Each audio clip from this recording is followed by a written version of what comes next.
ಓ hi ಬಂದ್ರಾ? ನಾನು 21 February ಇನ್ಸ್ಟಾಲಿ Indian navy recruitment ಬಗ್ಗೆ video ಮಾಡಾಕಿದೆ.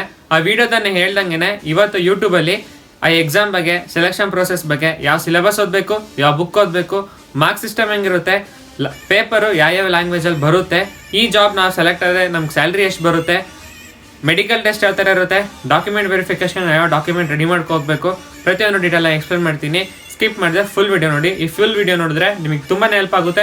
ಪಕ್ಕಾ ಪೈಸಾ ವಸೂಲ್ ವಿಡಿಯೋ ಅಂತ ಹೇಳೋಕ್ಕೆ ಇಷ್ಟಪಡ್ತೀನಿ. ಟೈಮ್ ವೇಸ್ಟ್ ಮಾಡ್ದಲೆ ವಿಡಿಯೋ ಕಡೆ ಹೋಗೋಣ ಬನ್ನಿ.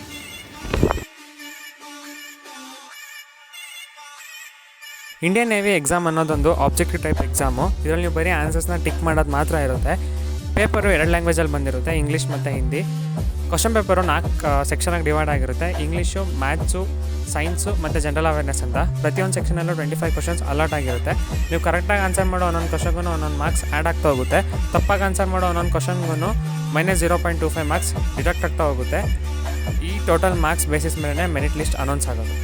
4 ಸೆಕ್ಷನಾಗಿ ಪೇಪರ್ ಡಿವೈಡ್ ಆಗುತ್ತೆ ಅಂತ ಹೇಳಿದೆ. ಈಗ ಫಸ್ಟ್ ಸೆಕ್ಷನ್ ಸೈನ್ಸ್ ಕಡೆ ಬರೋಣ. ಸೈನ್ಸಲ್ಲಿ ಕೂಡ 5 ಟೈಪಾಗಿ ಡಿವೈಡ್ ಆಗ್ಬೋದು ಪೇಪರು. ಒಂದೊಂದು ಟೈಪಲ್ಲಿ ಕೂಡ 2 ಕ್ವಶನ್ ಅವರು ಬರ್ಬೋದು, 3 ಕ್ವಶನ್ ಅವರು ಬರ್ಬೋದು, ಎಷ್ಟು ಕ್ವಶನ್ ಅವರು ಬರ್ಬೋದು. ಈಗ ಫಸ್ಟ್ ಟೈಪಲ್ಲಿ ಯಾವ ಟಾಪಿಕ್ಸ್ ಬರೋದು ಅಂತ ನೋಡೋಣ. Physical world and measurement, kinematics, law of motion, works, energy and power, motion to system of particles and rigid body or gravitation. ಇಷ್ಟು ಟಾಪಿಕ್ಸು ಟೈಪ್ 1ಅಲ್ಲಿ ಬರುತ್ತೆ. ಟೈಪ್ 2 ಅಲ್ಲಿ mechanism of solids and fluids, heat, thermodynamics, oscillations, waves, electrostatics, current, electricity. Third type alli magnetic field of current and magnetism, electromagnetic induction and alternating current, electromagnetic waves. Fourth type alli optics, dual nature of matter and radiations, atomic nucleus of solid and semiconductor devices, principles of communications. Fifth type alli metal and non-metals, organic chemistry, food, nutrition and health, physiological and human diseases, computer science. ಇಷ್ಟು science ಸೆಕ್ಷನಲ್ಲಿ ಬರುತ್ತೆ. 5 type topics ಯಾವ ಟೈಪಲ್ಲಿ ಎಷ್ಟೆಷ್ಟು ಬರುತ್ತೆ, ಯಾವ topic ಬರುತ್ತೆ ಅಂತ ಡೀಟೇಲಾಗಿ ಹೇಳಿದ್ದೀನಿ. ನಿಮ್ಗೆ ಅರ್ಥ ಆಗಿದೆ ಅಂತ ಅನ್ಕೋತೀನಿ. ಈಗ ಸೆಕೆಂಡ್ ಸೆಕ್ಷನ್ ಕಡೆ ಬರೋಣ. ಮ್ಯಾಥಮೆಟಿಕ್ಸ್. ಫಸ್ಟ್ ಟೈಪಲ್ಲಿ relation and function, logarithms, complex numbers, quadratics, equation, sequence and series, trigonometry. Second ಟೈಪಲ್ಲಿ Cartesian system of rectangular coordinates, straight lines, family of straight lines, circles. Third ಟೈಪಲ್ಲಿ conic section, permutation and combinations, vectors, exponential and logarithmic series, sets and set theory, statistics. Fourth type alli introduction to 3-dimensional geometry, probability, function, limit and continuity, differentiation, application of derivatives. Fifth type alli indefinite integrals, binomial theorem, matrices, determinants, definite integrals. ಇಷ್ಟು mathematics ಸೆಕ್ಷನಲ್ಲಿ ಇಷ್ಟು ಟಾಪಿಕ್ಸ್ಗಳು ಬರ್ತವೆ. ಈಗ English section ಕಡೆ ಬರೋಣ. First ಟೈಪಲ್ಲಿ passage, preposition, correction of sentences, change active to passive or passive to active voice. Second ಟೈಪಲ್ಲಿ change indirect to direct or direct to indirect, verbs or tense or non finites, ಪಂಚುಯೇಷನ್ಸ್.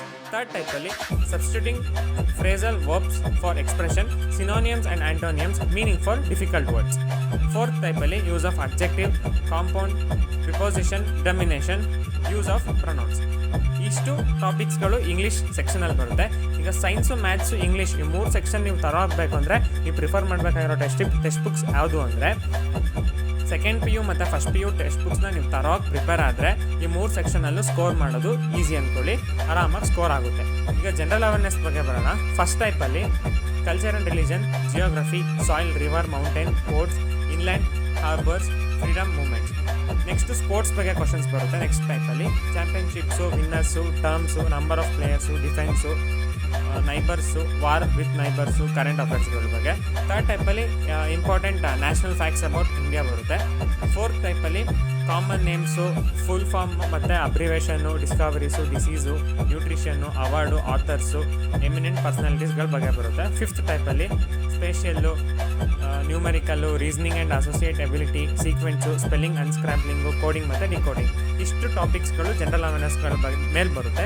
ಈಗ ನೀವು general awareness ಬಗ್ಗೆ prepare ಆಗಬೇಕು ಅಂದರೆ previous year ಪೇಪರ್ಸ್ನ ಓದ್ಕೊಂಡ್ರೆ ನಿಮಗೊಂದು knowledge ಅನ್ನೋದು ಸಿಗುತ್ತೆ.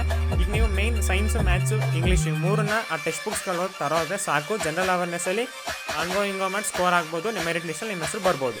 ನಿಮಗೆ ಹೆಲ್ಪ್ ಆಗಲಿ, ಎಕ್ಸಾಮ್ ಹೆಂಗಿರುತ್ತೆ ಅಂತ ಒಂದು ಪ್ರಾಕ್ಟೀಸ್ ಆಗಲಿ ಅಂತ ಒಂದು ಸ್ಯಾಂಪಲ್ ಕ್ವಶನ್ ಪೇಪರ್ನ ನಾನು ಡಿಸ್ಕ್ರಿಪ್ಷನಲ್ಲಿ ಲಿಂಕ್ ಹಾಕಿರ್ತೀನಿ, ಆ ಲಿಂಕ್ ಮೇಲೆ ಕ್ಲಿಕ್ ಮಾಡಿ PDF ಡೌನ್ಲೋಡ್ ಮಾಡ್ಕೊಳ್ಳಿ, ಸಾಲ್ವ್ ಮಾಡ್ಕೊಳ್ಳಿ, ಇನ್ನೊಂದು ಐಡಿಯಾ ಅನ್ನೋದು ಸಿಗುತ್ತೆ ಎಕ್ಸಾಮ್ ಬಗ್ಗೆ. ಮೆಡಿಕಲ್ ಟೆಸ್ಟ್ ಏನೇನು ಮಾಡ್ಬೋದು, ಮೆಡಿಕಲ್ ಎಕ್ಸಾಮಿನೇಷನ್ನು ನೇವಿ ಎಕ್ಸಾಮ್ಸಲ್ಲಿ ಏನೇನು ಮಾಡ್ಬೋದು ಅಂತ ನೋಡೋಣ ಬನ್ನಿ. ಫಸ್ಟು ಕ್ಯಾಂಡಿಡೇಟು ಇಂಟೆಲಿಜೆಂಟ್ ಆಗಿದ್ದಾರಾ, ಸಫಿಷಿಯೆಂಟ್ಲಿ ಇಂಟೆಲಿಜೆಂಟ್ ಆಗಿದ್ದಾರಾ ಅಂತ ಚೆಕ್ ಮಾಡ್ತಾರೆ. ಸೆಕೆಂಡು ನಿಮಗೆ ಕೇಳಿಸ್ಕೊಳ್ಳೋ ಶಕ್ತಿ ಮತ್ತು ಯಾವ್ದಾದ್ರು ಸೈನ್ ಆಫ್ ಡಿಸೀಸ್ ಇದೆಯಾ, ಇಯರು, ನೋಸ್ ಮತ್ತು ಟೋಟಲ್ ಅಂತ ಚೆಕ್ ಮಾಡ್ತಾರೆ. ಥರ್ಡ್ನೇದು vision, eye up to required ಸ್ಟ್ಯಾಂಡರ್ಡ್ವರೆಗೂ ಇದೆಯಾ, ದೂರದ್ದು ಕಾಣಲ್ಲ, ಹತ್ತದ್ದು ಕಾಣಲ್ಲ, ಫಿಕ್ಸ್ ಆಗ್ತಿರೋ ಯಾವ ಏ ಥರ ಇರುತ್ತೆ ಅದು ನೇವಿ ಸ್ಟ್ಯಾಂಡರ್ಡ್ಸ್ ಪ್ರಕಾರ ಚೆಕ್ ಮಾಡ್ತಾರೆ ವಿಷನ್ಸ್ ಬಗ್ಗೆ.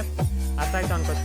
ಡಾಕ್ಯುಮೆಂಟ್ ವೆರಿಫಿಕೇಷನ್ ನೀವು ಹೋಗ್ಬೇಕಾದ್ರೆ ಏನೇನು ತೊಗೊಂಡು ಹೋಗ್ಬೇಕು, ಫಸ್ಟು ನೀವು ಕಾಲ್ ಅಪ್ ಲೆಟರ್ ಮತ್ತು ಅಡ್ಮಿಟ್ ಕಾರ್ಡ್ನ ತೊಗೋಬೇಕು. Second 10th mark sheet, 12th mark sheet, Aadhaar card, domicile certificate, NC certificate ಏನಾದರೂ ಇದ್ದರೆ ನಿಮ್ಮ ಹತ್ರ, ಆಮೇಲೆ ಪಾಸ್ಪೋರ್ಟ್ ಸೈಜ್ ಫೋಟೋ. ಇಷ್ಟು ಡಾಕ್ಯುಮೆಂಟ್ಸ್ ತೊಗೊಂಡೋಗಿ ನೀವು ನೇವಿ ಡಾಕ್ಯುಮೆಂಟ್ ವೆರಿಫಿಕೇಷನ್ಗೆ ಹೋಗ್ಬೋದು. ಹೋಪ್ ಈ ವಿಡಿಯೋ ನಿಮ್ಗೆ ಇಷ್ಟ ಆಯಿತು ಅಂತ ಅನ್ಕೋತೀನಿ. ಸೆಲೆಕ್ಷನ್ ಪ್ರೊಸೆಸ್ ಹೆಂಗೆ ಅಂತ ನಿಮ್ಗೆ ಅರ್ಥ ಆಯಿತು ಅಂತ ಅನ್ಕೋತೀನಿ. ಇನ್ನು ನಿನಗೆ ಇಷ್ಟೊಂದು ವಿಚಾರ ಆಗೋತಿದೆ ಅಂತ ನನಗೆ ಗೊತ್ತೇ ಇರಲಿಲ್ಲ.